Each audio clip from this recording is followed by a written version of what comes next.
everyone, I'm Stacey Wilson-Hunt, your host for today's Half Hour with Life Beth.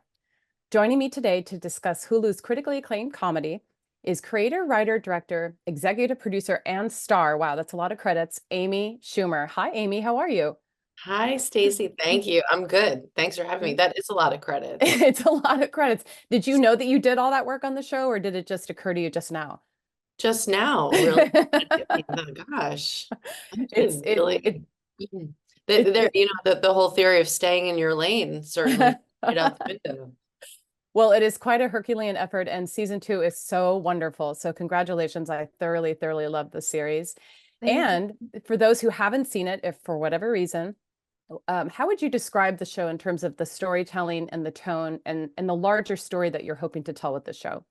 It's about a woman navigating, falling in love, committing to someone, her friendships, and the possibility of marriage and becoming a mother.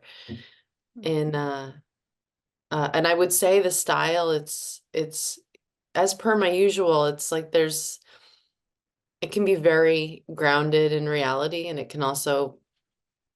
there's also magic realism and all these devices that I always like, and the tone is ever shifting.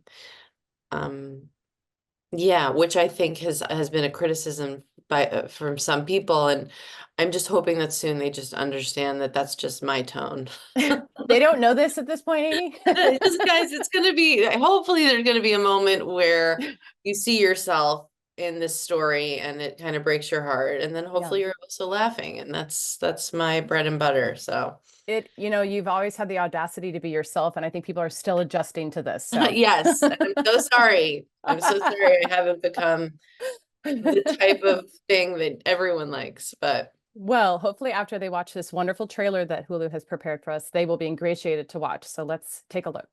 Okay, listen, John and I are getting married. Let's get you wedding ready. Okay, there's no mirror here. It's okay, we don't need it.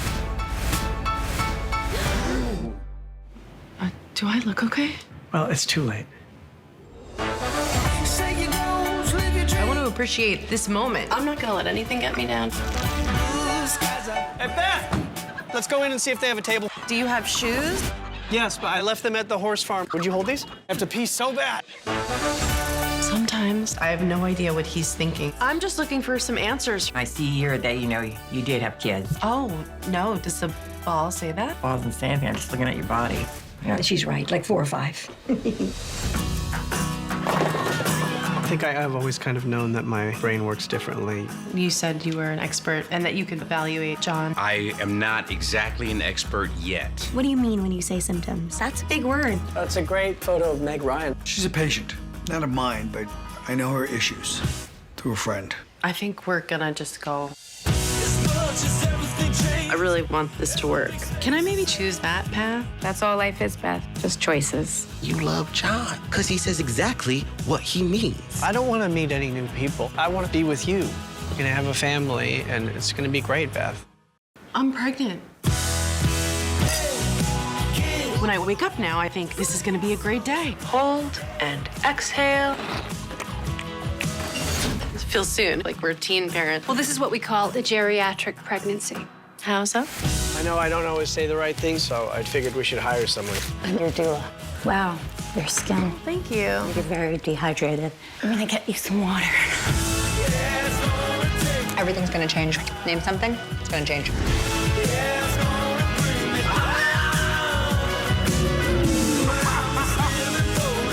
Let me get to the important issues, okay? Like, how many drinks can I really have? No alcohol, no marijuana. No coffee. 1 cup a day is okay. Okay, but if I don't have the coffee, then probably fine to have a glass of wine. This feels like we're all agreeing. I would just not.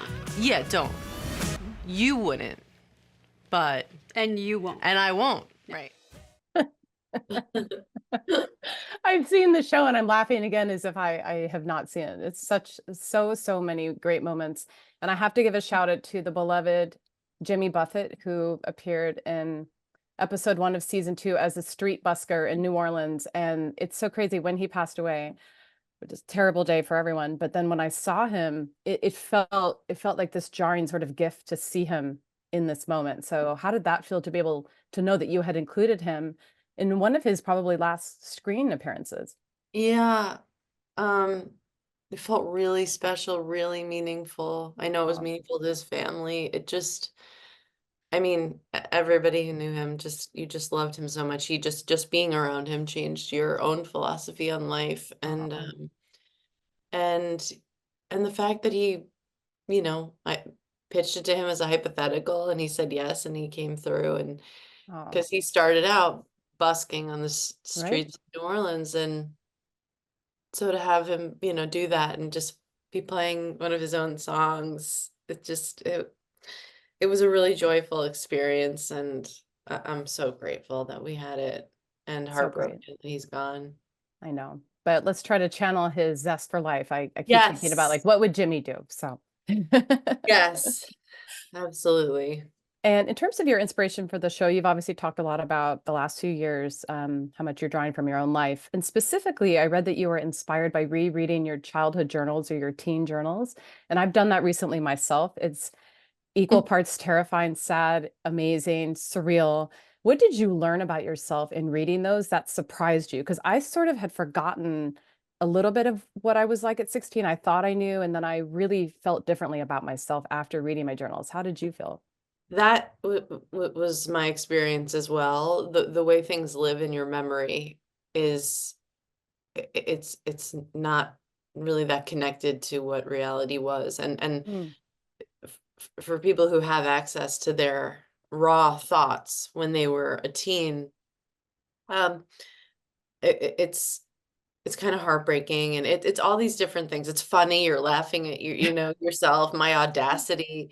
Um, but there's so much of that still in me, this really inflated sense of self, and then also deep insecurity. And I felt like from standing outside and that time and reading back, I was really um kind of heartbroken reading about my relationship with my mom, mm, and that was a hard pill to swallow, but um and I felt bad for myself at times, but then I read Viola Davis's book, and she starts out by saying that her therapist was like, she's like, "Oh, I feel bad for the little girl I was." She said, "Don't worry about her. She survived. Worry about the woman in front of you."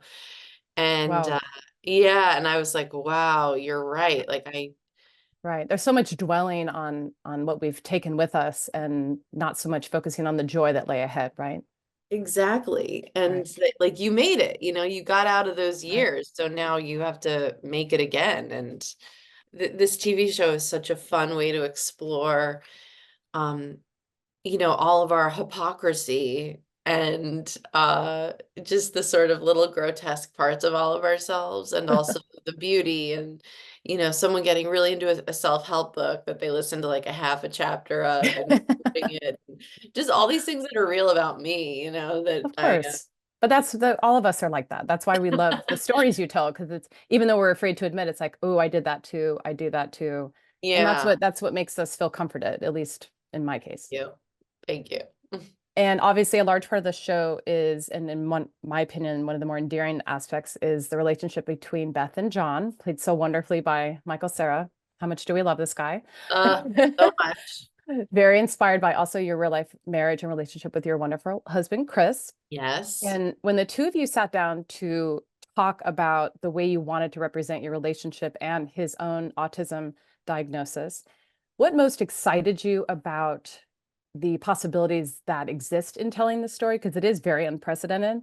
But also, what were you afraid of? Because I have to imagine it was like equal parts excitement, but also some trepidation. He was a writing consultant, and he saw every Yeah. script, and he saw the daily, but I think that that just raw look at our experience and himself, I think took a little while to digest. And what, this season to me feels like such a love letter to him. Hmm. There were moments where it didn't really land that way. Hmm. And he would bring our son and visit set, and I think he'd feel really vulnerable knowing all these people are filming something that they know is. And then the truth is, we saw this Broadway show, which has since closed, but called How to Dance in Yeah. Ohio. I wish I'd been able to see it. It sounded amazing. Yeah, it was really great, and I hope it has some other future. But it just has everything to do with autism and how people experience, even the people who are trying to help can get it so wrong. And I think what he took away from the play was a lot of things, but one of them was that he just, could see that how much I was really trying to be helpful and have him feel seen and heard and share with other people, and have them feel better and have them, maybe see themselves. And I feel like we really accomplished that, and we've heard from so many people that it's been helpful for, and just feeling seen by it, not having autism just be the punchline, but Sure. really. Or the center of the story. It's an aspect, but Yeah, it's not his identity and it's not your exactly. relationship's identity. Right. Exactly. When I think about my husband, I don't get to the trait of him being, diagnosed on the spectrum in the first 20 things I think about. Right. So, Of course. um, I was but curious, did he spend a lot of time with Michael? And obviously that you'd probably known each other, but did yeah, Michael sort of, you know, spend enough time with him to be able to capture aspects of Chris, but also invent the character for himself? Because this isn't Chris, this is John, a fictional right. person. But I have to imagine that quality time, if they were able to enjoy that, was very meaningful for them. They, um, they didn't spend much time together. It was COVID, and Oh, right, of course. Michael, his wife was pregnant, and so it was like, there really wasn't much hanging out. It was just Michael and I just talked on the phone like all the time. But he had met Chris, he had spent some time with him. He watched the documentary we made about my pregnancy and Chris's So good. diagnosis. And we talked a lot about him. And I think Michael just had some friends, has had some friends that really reminds, that has the same sort of attributes. And I think part of Michael can relate to it too. Um, but yeah, I just think God, he did such a beautiful job, He and did. Chris loves how, loves his performance and is such a huge fan of his. Like, we're both just such Michael Cera fans for so long. Yeah, but he didn't, there was no studying, there were no mannerisms. Like, it was like, we wanted him to sort of have some sort of physical thing that he does, a lot. Like Chris it would be more like twirling his hair, because my character has, stuff with her hair. It was like he instead just kind of would like pinch his arm and just, so it's like something adjacent to. Sure. Yeah. Yeah. Like a physicalizer to, I mean, and every person is so different too, which is also the story you're telling. And we have a very funny clip to share from episode 8, and the episode is called appropriately Shower Sex, and we will soon see why that is the title. So let's go and watch the clip. Sorry we haven't been having sex lately. What? I just haven't been feeling sexy. I mean, you're so pregnant. I totally get it. It's not a big deal. Yeah, but I want to. I do. Whatever you're feeling is completely fine. I really want to feel connected to you. Me too. So should we just do it? Like, in the shower? Shower sex? Now? Yeah. Okay. Okay. But wait, don't you want some eggplant? No. All right.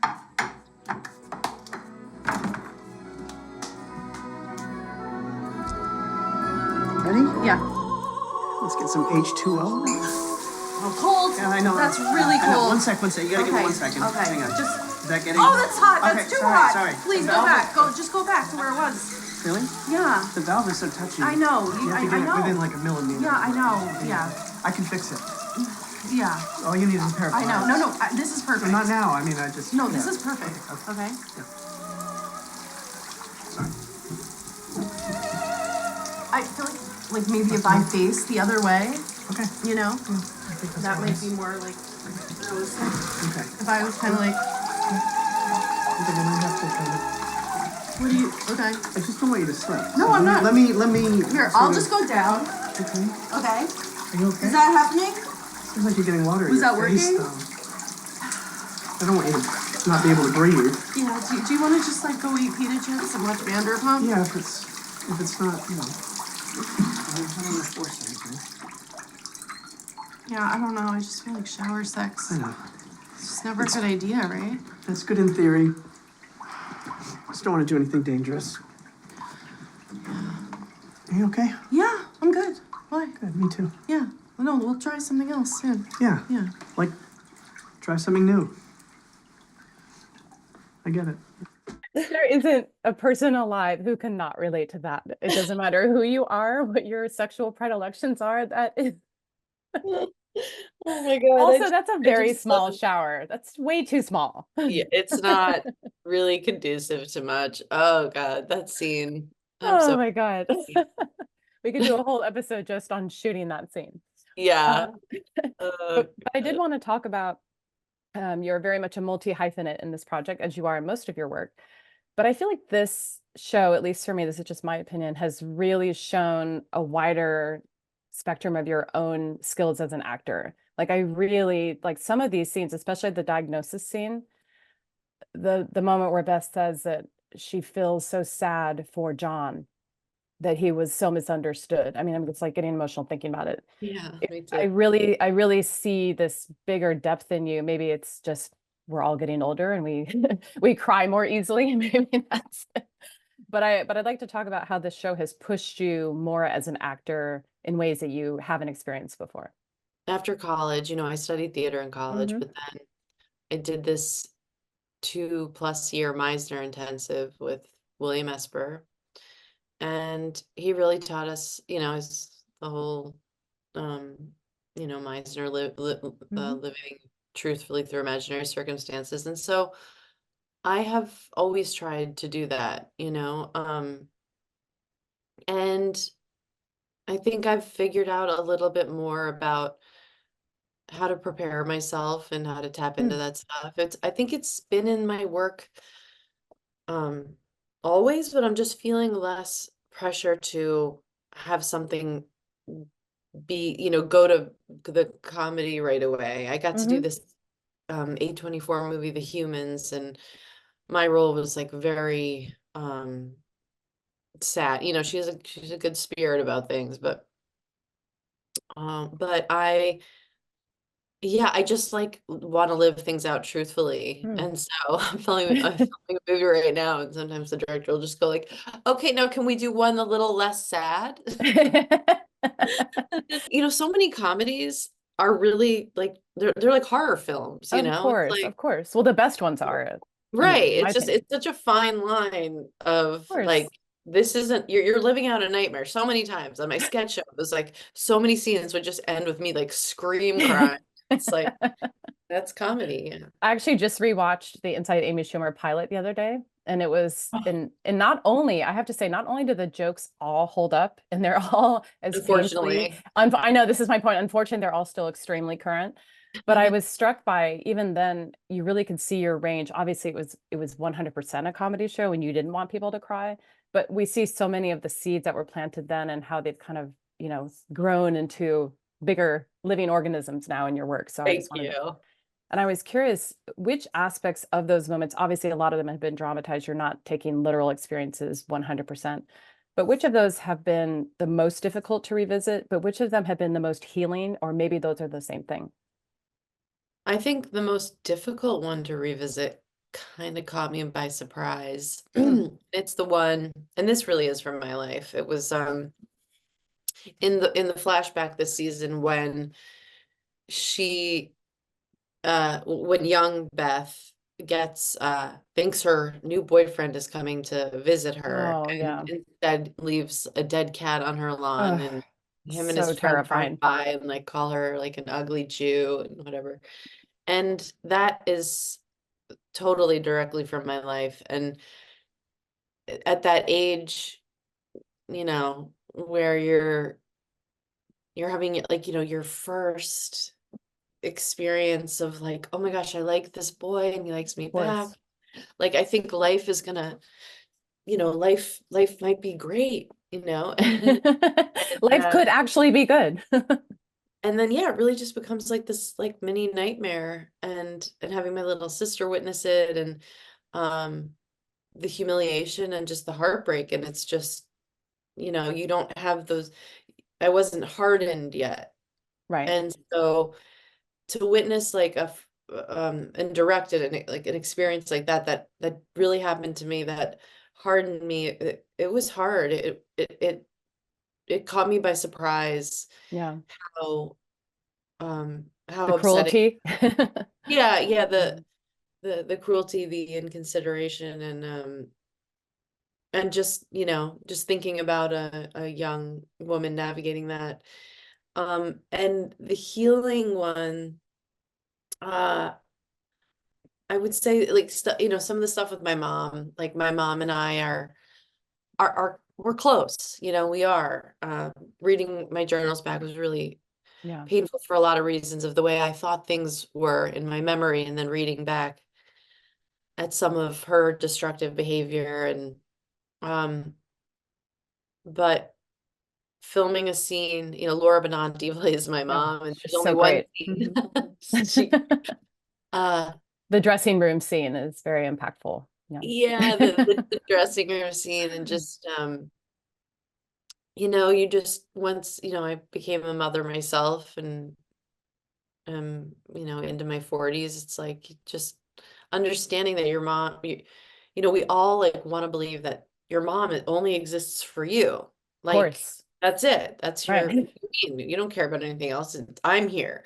Right. And that's really not how a human being can operate, and not healthily. You don't actually even want that. So No. just truly like forgiving her and appreciating who she is and what a great job she did with what she Yeah. had. And that, that's felt very healing, I think, for both of us. Have your feelings about your mom changed since you became a parent? But since I became a parent, Hmm. oh yeah, Yeah. yeah. I Yeah, you just like You're it's like, like wow, more empathy, probably. yeah, she must have just been so excited for me to just get it, just for that thing. Yeah, just thinking like, Right. like, yeah, you're still a woman and a person, and Right.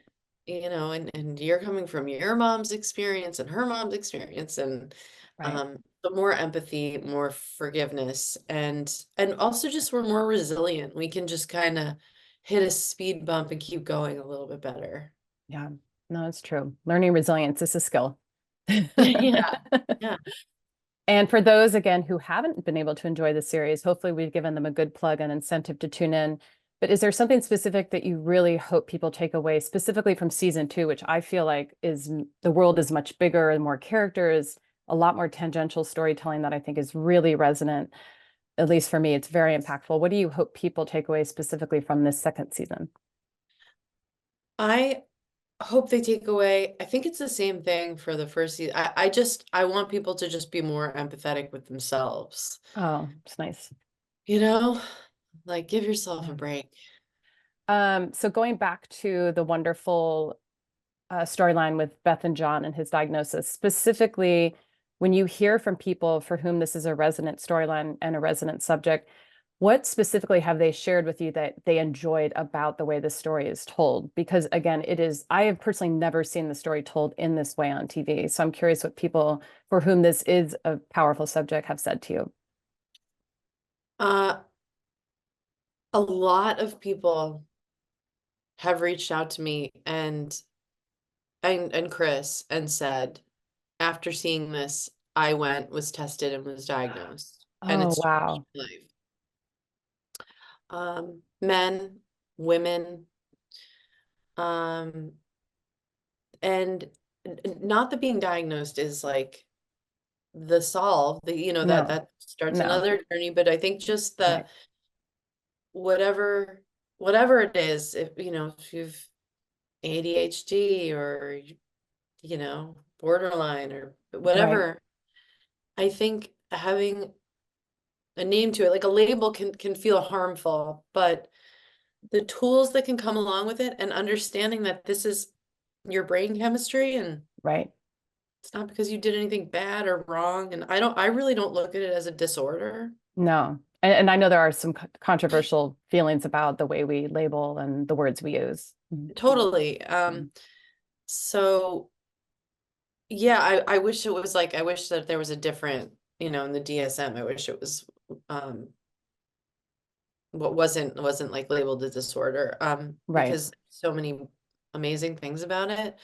And people have,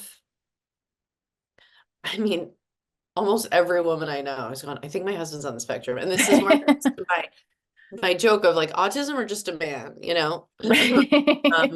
is a real Right. And also real thing. let's not conflate poor communication or, relationship issues and try to label it because that's convenient, because that's not what this is. Right. No. Right. But I think people feeling seen, understanding more maybe about their parent, themselves, whatever. But yeah, just and and that we should, I think we showed it with respect and with dignity, and we have a lot of actors on our show on the spectrum, and the writers' room, almost everyone in there has had either themselves or very close experiences with autism. And then, our therapist and the doctor who diagnosed Chris, and who, Kimberly Gilbert, read all the lines, made sure we were getting it right, changed Wow. any verbiage. We just really wanted to get it right, because It's a big responsibility you have. yeah, it was an opportunity, it Yeah. was an amazing opportunity. And Chris is so brave, and I just love him so much that he trusted me with this. And I think he's really proud, and gets more proud every day. And we sort of came out the other end of it, and feel yeah, just really proud of it, and with even more love for each other. Oh, I love that. What a good end result. Yeah. Phew. Yeah, it could have gone the other way. So I'm glad that it was Yeah, not the case. yeah. And I'm so happy for you that he had a good experience too, because opening yourself up like this is no small thing. So Yeah. So we're grateful to both of you for that. And just want to extend more gratitude to our friends at Hulu for helping us today, and also to Amy for joining us on a Sunday morning during production on a film. So thank you so much for your time. My pleasure, honestly. Very, very nice to speak to you. And most importantly, to everyone watching today, thank you so much for joining us for this episode of Half Hour With. Have a wonderful day.